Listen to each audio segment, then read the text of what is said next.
welcome to Dubstock Live, brought to you by Fit-Aid. The Warriors end the regular season with a home record of 33-8.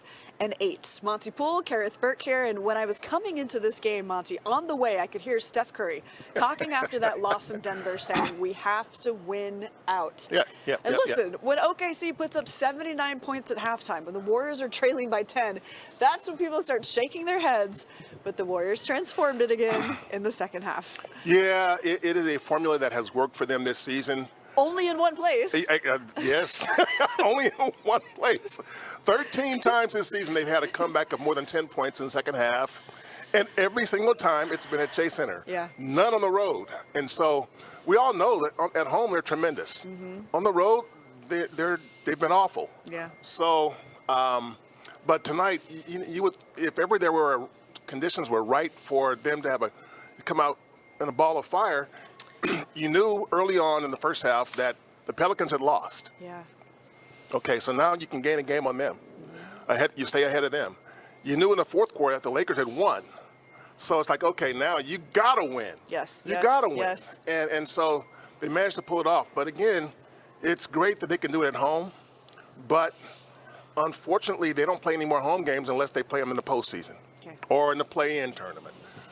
So the last two games are on the road. The first game was at Sacramento, which did them a favor tonight by beating the Pelicans. I don't think Sacramento's going to do them a favor on Friday by losing to the Warriors. Oh, no, there will be no favors between these two teams. Yeah. No, absolutely not. All right, before the game, Andrew Wiggins spoke. It was wonderful to see him. Yes. After the first commercial break, we are devoting an entire conversation to Andrew Wiggins. You will hear from him. You'll hear from, we'll talk about what players are feeling having their teammate back. But there was other news pregame. It was that Klay Thompson was out. He was a late scratch with lower back soreness. The way that Steve Kerr described it postgame was that it was something that just kind of popped up. Right. Sort of felt precautionary to hold him out. But that set up some different lineups in the starting lineup. We saw Lamb and Jonathan Kuminga start. What do you think about that decision? Well, I understand it from a physical point of view. If Klay can't play, Lamb would be the guy that you can say he can kind of guard the people that Klay would guard. I was surprised that he couldn't go with Looney and Looney, Kuminga, Draymond across the front. But Steve explained in the postgame that what happened is that the decision was made after they realized that they studied the metrics, and the metrics told them that group, that five-man group with Steph and Jordan and Draymond, Steph Jordan and Draymond, Lamb and Kuminga, started a lot of second quarters and did very well. Okay. So they thought, okay, let's try to start the game because if they do really, very well in the second quarter of games, maybe they'll give us that fast start we've been looking for. Sure. One that's so elusive. Then we had 3 games this season, since the All-Star break. That's 21 games now. They've only had 3 games where they had a lead after the first quarter, out of 21 games. That's how bad it's been, and it just didn't work. It didn't work. Not tonight, no. Yeah, they abandoned it pretty early. It's not that Anthony Lamb was terrible. It's just that the lineup did not work. They were down 10. In less than 8 minutes. And so it was like, okay, let's try something different. Yeah. And so it was the right move. But I get why they did it, but it didn't work. And, when it doesn't work, you bail on it. Yeah, and they did. In the second half, there were new starters. So Dante DiVincenzo and Kevon Looney started. I like that Dante's threes started happening then. Looney had a block that resulted in a Dante 3. Then Dante had another 3 with the Looney assist. So I like that kind of two-man game they had going. But really, I want to make sure that we spotlight Moses Moody. In his third quarter in particular, a dunk, he forced a jump ball, he had a 3, and just his overall game tonight, he looked transformed. He looked like he really wanted this game. Let me explain something about Moses Moody. Last 5 games, he played a total of 4 minutes. Oh, my. Yeah. His season, he's been out of the rotation the entire season. What happens tonight is that Klay gets a late scratch, and that forces a lineup scramble, a rotation scramble, and let's give Moody a shot. And I thought Moses played really well. Yes, he did. Yes, he did. Yeah, I mean, he showed that he can play in this league. We knew it last year. We just haven't seen much of it this year. So I think what Moses did tonight was really kind of let the Warriors know that, when he's needed, he can be there and give them something in a pinch. Now, he's still going to be out of the rotation when the playoffs come because I think right now, with Wiggins coming back, the rotation is pretty set. You know who's going to start. It's going to be Draymond, Loon, Wiggins, Steph, Klay. But the 4 guys off the bench are going to be Dante, Jordan, GP, and JK. And so after that, it's like, we'll see. Yeah. But that's the 9 guys you're going to go with. And right now, I think to get Moses just some time to play, it's good for him. It's good for guys to see that a guy can come off the bench and who hasn't done much, hasn't played much, and contribute in a game that was really important, game number 79. Yeah. So, or game number 80, rather. Game number 80, Yeah. And you know what? Moses Moody, he played 26 minutes in this game. I had to look that up. That's the most minutes he's played. I was like, Moses Moody, a long time. yes, most minutes that he's played since before Christmas. Yes. And Steve Kerr had a really nice compliment for him post-game. Do you happen to remember what that is about his maturity? What he said was, and he said it before, is that Moses came out of Arkansas after 1 year. He was a one and done. And there were some people who said maybe he should stay, But when Steve and Bob and the staff has talked to Moses about his situation this year, what he has basically said is that I knew when I made the jump to the NBA that this is going to be my training ground, my proving ground. This is what I'm going to develop here rather than at Arkansas. It was my decision. I knew this could happen, and I made the decision to develop here rather than at Arkansas, and he has no regrets. Yeah. So he's getting he's paid. A champion. Yeah, he got a ring in his first NBA year. money. Yeah, for sure. Yeah, and so Yeah. I think for Moses, it's like, you know what? I mean, yeah, he wants to play, but he knew when he made the jump that this could be a situation where he would not play very much, especially coming to a team like the Warriors. And so I think it's a certain that sort of reflects a certain maturity that a lot of guys don't have. They think that I'm a lottery pick, I'm supposed to play. And Moses is saying that, you know, I get it. I don't like it, but I get it because this is my decision and I stand by it. Yeah, I always want a guy to be hungry to play more minutes. Yes. But I never want Moses to lose that kind of spirit and just feel like he's baggage along this Warriors ride. Right. But he does have that maturity, the stay ready type of maturity. Steve Kerr also said something interesting, that it feels like Moses' confidence has come on in the past few weeks, and that made me think, is there something happening at practice there? Is he getting run? Is he getting some scrimmages? Is he just kind of recognizing, you know, what he needs to do? Yeah, that's always been there. You know, I mean, the word I get about Moses, his work habits is always top notch. You know, I hear this, a lot of what I heard about Jordan in the first couple of years when people were down on Jordan is that, you know, Jordan really works. He really works. He really works. He's a gym rat. I hear it about Moses. Okay. So I don't think there's any questions about his desire to play or his desire to develop or his desire to be a great player, as great as he possibly can be in this league. But it's hard to do to show greatness when you're getting DNPs. You know, he had a DNP in Denver 2 days ago. Yeah. And it's very possible he could have another DNP on Friday in Sacramento if Klay comes back like it's expected. So it just, you know, it goes back to Damian Lee's, you know, credo. It's like Damian Lee used to always say, just be ready. Just be ready. If you stay ready, you don't have to get ready. That's right. That's right. All right, so Monte, you're kind of predicting that with Andrew Wiggins coming back, the rotation, it shuffles again, it tightens again. So we're seeing J. Michael Green get DNPs. Right. Maybe we'll see Moses Moody get some DNPs. Or the Warriors are trying to figure out some minutes for GP2. But there's also this guy, Anthony Lamb, who, looking at the box score tonight, it just didn't work with him in the starting lineup. He was a -11 on plus-minus. When Wiggins comes back, how is this going to affect Lamb? He'll be out of the rotation. You know, I don't think there will be many games when Steve Kerr and his staff decide, let's go with 10 or 11 people playing. Not in the postseason. Yeah, no, exactly. No. So, you know, unless there's a 20-point game, you know, with 5 minutes to go, or a 30-point game with 6 minutes to go, or something like that, I don't think you're going to see the bench get emptied. But I think that's what Anthony's going to be, because he's not going to play ahead of Jordan. He's not going to play ahead of Jonathan. No. He's not going to play ahead of Dante, and he's not going to play ahead of GP2. So his minutes are going to come in games when maybe they see him as a fit for the opponent, as a matchup fit. But for the most part, he won't be a part of the top 9 guys. He just won't be. Okay. I mean, the Warriors, you know who they would rather play in these situations. Yeah. This is the cutthroat time of year where they have to get those W's. There's a reason why they traded for GP2. You know he's going to play. Yeah. They understand his value. Yeah. And when GP2 and Dante are on the floor together, the energy level goes up. It does. The energy level goes up. And you see that. And I wouldn't blame Steve Kerr if he's tempted to start those two guys, in a quarter just to see what they do together. Because you want some defensive energy from the start.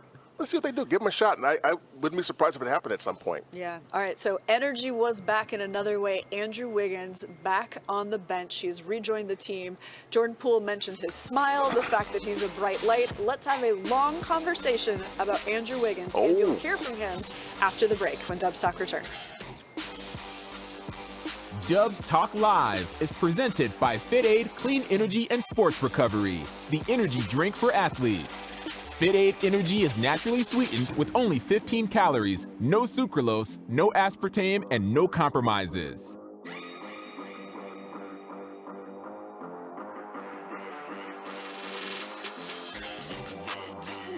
You okay? Yeah, I'm fine. Okay. It's been a night. It's been a night. Hey guys, we are back on YouTube. I believe there is a stream of Moses Moody love in the comments. Good for Moses. We'd love to see it. Aldrin is saying Moody earned some playoff minutes. I mean, he did play in the playoffs last season, but Dino's saying great attitude. Yes. Key is saying it was heartening to see JK and Moody together on the floor at the same time. We've got a Lester Quinones shout out, so he got to play. He played like a minute and a half, or sure, but he had his first he had his first NBA bucket. It was a free throw. But Steve Kerr told our guys in the gatehouse that he gave Lester the game ball to celebrate his first NBA point. Hey, that's a cool thing, Yeah. I mean, a guy who hasn't played, guy spent almost the entire season in the G League. Give him a shot, give him a moment of glory, and he deserved it. I'm happy for Lester. Okay. Yeah. Hang on, I just got word that we have Steph Curry sound. What would you like first? You want our Wiggins conversation first, yes? Yeah, for sure. Okay.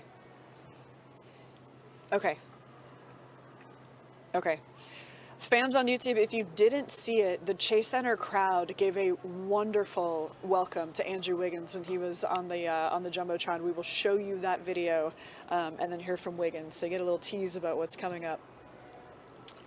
Asher says, love seeing Bob Myers supporting Wiggins with such class. Yes, we'll talk about that. Uber says, minutos por Moody. Por supuesto. It's going to be tough. Yeah, it'll be tough. Roses for Moody. Air Canada is back. Alrighty.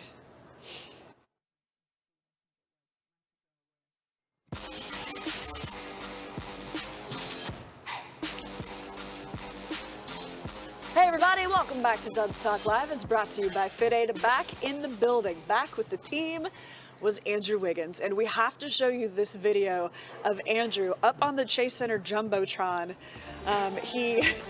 Look for this smile, okay? It was so nice to see this. I just feel happy for him. Yeah, I mean, Andrew is a guy who you can't not like Andrew Wiggins. Yeah. That's just who he is. His teammates were happy to see him back. Everybody in the locker room said, hey, you know what? Having Wiggins back is great because he's just one of those guys who everybody likes, and he's good for the soul. He's one of those guys that there's no negative energy around Andrew at all. He's not going to tuck your ear off. He's not going to be a guy that's going to do a lot of jumping and a lot of demonstrating and stuff, but he comes to work, does his job. He does it in good cheer. He is a man of few words, and I think Jordan Poole actually mentioned that's why people like him, actually. When he speaks, he has that gravitas, if that's the word. So I love seeing his smile right there. This is some of the reaction here on Flipboard. So many hearts in here. Maple Jordan is back with some fire emojis. Maple Jordan is back. Now listen, when we talk about Andrew Wiggins being back, there is not a date yet for him to play, okay? He was working out with a trainer during his absence, but the Warriors training staff needs to assess where his conditioning is, because everybody wants to put Andrew Wiggins in the best position to succeed. If they drop him in the playoffs when the standard of play is a lot higher and he's not quite there conditioning-wise, that would be really hard for him. Yeah, it could be disastrous, actually, for him and for the Warriors. I think you won't see him until he's ready to play, but I asked Steve Kerr before the game, if it was conceivable, that's the word I use carefully, is it conceivable that he could play this weekend, whether it's at Friday in Sacramento or whether it's on Sunday in Portland? and Steve did not rule it out. Okay. But he basically said that, we're going to take it day by day. He has 2 or 3 days to get ready to see where we are. It's only Tuesday. They don't play until Friday. So Yeah, they have some time. these next couple of days are going to be pretty busy for Andrew. Okay. And they'll see where he is. But I would think that he might get a few minutes on Sunday. Friday is pushing it. Okay. But Sunday he might be okay to play. We'll see where his wind is. But even when he comes back, he's not going to play 35 minutes. No. If he comes back on Sunday, he might play 16 minutes, 20 minutes, Hey, whatever he needs to acclimate back with the team. Absolutely. Yeah. Before we move on, I gotta. Bob Myers came in with Andrew today, and Bob's value can be lost in all of what the Warriors do, but he continues to show why he is the right guy in that position. You ask Steve about him, you ask Draymond, Steph, down the line, guys swear by Bob, and this is why. He comes out with Wiggins, and he speaks and he explains, basically saying that, these guys are not just players, not just guys that, your 20 They're points not just matter. uniforms. Yeah, Sure. they're people. Yeah. And that is the sort of the approach that the Warriors want to be known for. I'm not saying they're perfect because they're not, but if you talk to Steve, you talk to Bob, you understand that there is a sense of humanity that runs through the building here. And I think Bob conveys that as well as anybody, and you ask people who've dealt with Bob over the years, and they'll say the same thing. And that's why, we know Bob's contract is almost up, and we don't know what's going to be for his future, but these guys really value him in his presence. And if he should walk, it's going to be a big loss. That would be a big deal. I noticed, too, that Bob Myers made sure he was beside Andrew Wiggins. And we know Andrew Wiggins is shy. He'll speak at the podium, but he doesn't necessarily like it. He just went through a tough time. Perhaps that tough time is ongoing. Yeah. But he had his general manager right by his side to help him ease into what could have been a really tough conversation for him. So without further ado, let's hear it from Andrew Wiggins. Well, first, I just want to say thank you to Joe, Bob, Steve, and the whole Warriors organization for giving me space and privacy, during the time I needed to be with my family. And thank you all, for the people that also respected my privacy and space. And I appreciate that a lot. Andrew, at what point did you decide, what were the factors that just told you you need to stay away, and what were the factors that said, okay, it's now okay to come back? It's just, when you're in a certain situation and your family needs you, and it requires your attention and, your love, that's my first priority. My career, everything, family is always first for me, and it'll always be that way. Whenever I think I felt like I was in a safe space to, to come back. I feel like we got everything settled. Not fully settled, but in a safe place where I can come back. And how would you describe your conditioning at this point? Not terrible. I've been working out. But obviously NBA is a different type of conditioning you need. But I don't think it'll be too long before I'm up there. Andrew, first of all, welcome back, man. Appreciate you. Yeah. How are you feeling just generally after all this? What kind of headspace are you in? I feel good. My mind feels good. I feel good just being back here in the Bay, being around my teammates, coaches, and people of the organization. It's always a joy being here. So I feel good. Andrew, just to ask the question, is there anything you'd like to share about what your family was going through during your absence? I'd rather just keep that private, just for me and, my family and the people close to the family that really need to know. What kind of support did you feel from the team while you were away? It was all just love and support. I had a lot of the teammates just, hitting me up and, saying their love and their prayers. And, I just appreciated it all. It just goes a long way. It's more than basketball. Just thinking back on what Andrew Wiggins said, it's really encouraging to hear him say mentally he's feeling like he's in a good place. He missed 22 games. The last he started his in Valentine's Day. So we're talking, he missed all of the month of March. And what he's going to do to try to fold back into the team is tough for anybody. Yeah, it is. And I mean, Andrew did work out, and to some degree, but like he says, you know, whatever workouts he did on his own don't compare with playing NBA basketball, you know, 3 or 4 times a week. So I do expect when he gets back that he will play as a starter, and will probably play. Yeah, it'll be a minutes restriction for the first couple games, and then maybe he'll be ready to go. So if the Warriors play this right and they win the last 2 games, they avoid the play-in, and they don't play a postseason game until 11, 12, 13 days from now, whatever that is. Time. Yeah, and so that will be the ideal situation for them, and they have that control now. They can do that. If they win the next 2 games, they're top 6. And so I think for Andrew, that time will be valuable. I mean, the next couple of days are going to be valuable for him, but they really need him to make a serious run in the postseason. All right, let's hear some thoughts from Steph Curry on Wiggins' return and this win over OKC. Start this. What was it like to see Wiggs back? The motion of that, and I think he looks pretty good. It looks pretty, you know, comfortable being back. Yeah, he's one of us. It's like we talked about the whole time. It was, you know, when he came back was the right time, and considering everything he's been through, and you know, we love his presence, the Wiggs smile. You know, just having him in the locker room was big. I didn't get to see him on the court as much, but it was great to have him back, And to say the least. And then when he gets his picture up on the big screen, the crowd goes crazy. You guys seem to really enjoy that and see that huge smile from Wiggs. That's what it's about.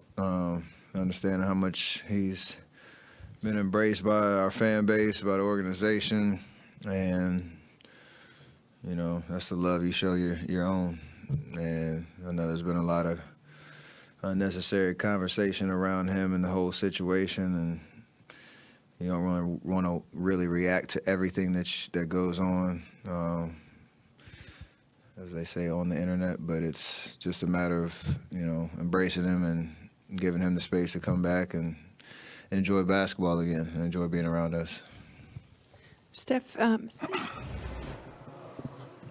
Yeah, Steph acknowledging some of the uglier side of what Wiggins dealt with while he was away. I really don't want to give that any kind of mind, but you know, all of the players, all of the coaches, the entire organization, you can sense their heart on display when they talk about how much it means to have Wiggins back. Yeah, they stood with him the entire time, and Steve Kerr made it. He said it's simple. You know, it's human. Yep. It's human. So I think they handled it. They handled this about as well as you could under the circumstances, I thought. Yeah, bigger than basketball. Welcome back, Andrew Wiggins. All right, when we return, because this is the final home game of the regular season at Chase Center, Monte and I will share some of our favorite home moments. We'll be right back, and of course, take a look at the standings. Dubs Talk Live is presented by FitAid Clean Energy and Sports Recovery, the energy drink for athletes. FitAid Energy is naturally sweetened with only 15 calories, no sucralose, no aspartame, and no compromises.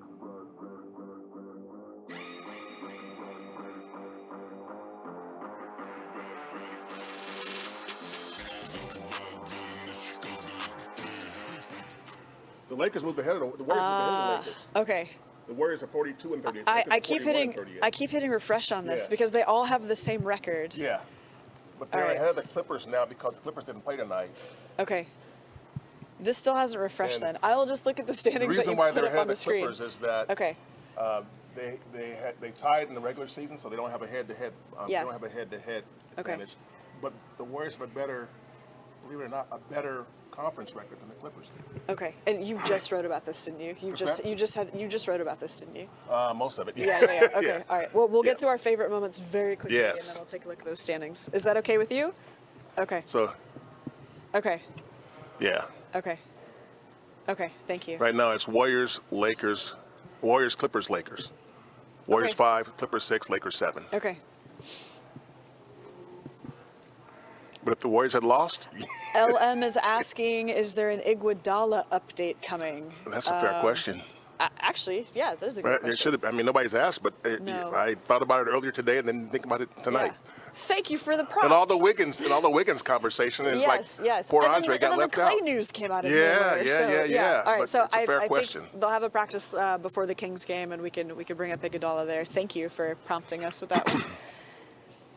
Extinguish that beam Friday night. The reason why dig it. Andre came up is because somebody asked about Ty Jerome's eligibility for the playoffs. And as a two-way player, you're not eligible to play in the playoffs. Yeah. But if he gets a roster spot, which could happen Yeah. if Andre is ruled out for the duration. I see. So Okay. that's why it came up. Okay. I thought.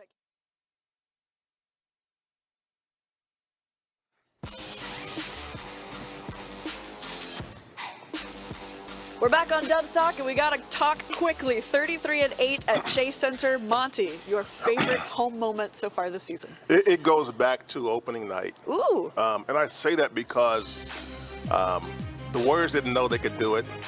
We didn't know they could do it. Yeah. And they somehow found a way to win a championship. So seeing them come back on opening night after, I'm going to call it a semi-surprise championship. You know, the first championship was one they saw coming.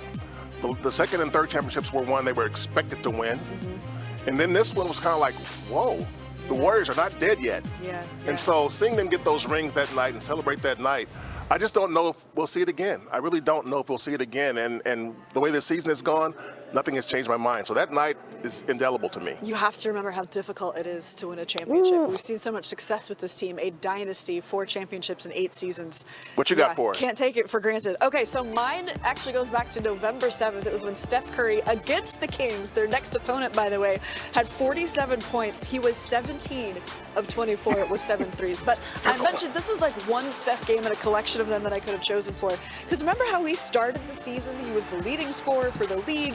He had more than 30 points in 9 out of the first 11 games. Later that month of November, this was a road game though, he had 50 points against Phoenix. He just started the season like a man on fire, so I wanted to give Steph his props. Steph gets his props for being the top scorer in this one, 34 points, helping the Warriors get that W. We need to take a look at the standings. Golden State in 5th place. Okay. Temporarily, but they feel more in control of their destiny. The Clippers and Lakers both tied with identical records there, and they still have to play each other. Is that right? Yes. Yeah. So if the Lakers win tomorrow, the Lakers move ahead of the Warriors. The Lakers move to 5th. The Warriors are at 6th. Clippers are at 7th. It is amazing. We're talking about all this stuff Yeah. with 2 games left in the season for the Warriors. Yeah. There's a lot of movement that can still happen, but the Warriors are hanging on. Thank you for watching Dubs Talk Live. We will see you again soon, friends.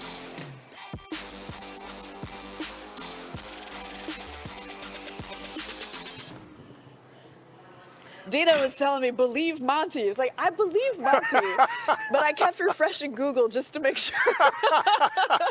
Yeah. Yes, indeed. It is. It's so. Yeah. There's so many variables there. Yes. You know, I read a story yesterday that said there's a potential for a 6-way tie. Oh my gosh. And but the Warriors are now back where they were before they played Denver, where if you win your remaining games, you're fine. Yeah. No matter what else anybody else does. And tonight, by New Orleans losing at home to Sacramento, they're back in that position now. Okay. Because New Orleans can't catch the Warriors unless the Warriors lose another game. Okay. If the Warriors lose another game and New Orleans wins out, Yeah. they pass the Warriors. Yeah. Well, heading into this game, just looking at the injury report, you can see how hobbled the Blazers are right now. I think they had 7 guys out. That also includes Damian Lillard. Of course, the Blazers would love to play spoiler, but I think it's going to be very I difficult. still don't know how they won in Minnesota the other day. Well, and in Minnesota that against the what concerns you, Timberwolves. because when you play for pride, you never know what's going to Yeah, happen. yeah. So I don't know. But yeah, Kings up next on Friday. The Warriors will have at least 1 day of practice, and then we'll see if they can reach Steph's goal of winning out. Yeah, Sound that's the good? goal now. If you can win 2 games, then you settle in. You're probably going to end up 6th if you win these last 2 games. Okay. You know, but you'll take that. Yeah. And so anything to avoid the play-in. And tonight, for a while, it looked like, oh my God, are they headed for the play-in? We could have been doing an entirely different show. Let's not talk about that. We're going to say goodnight on a good note, and we'll see you again Friday, okay? Bye.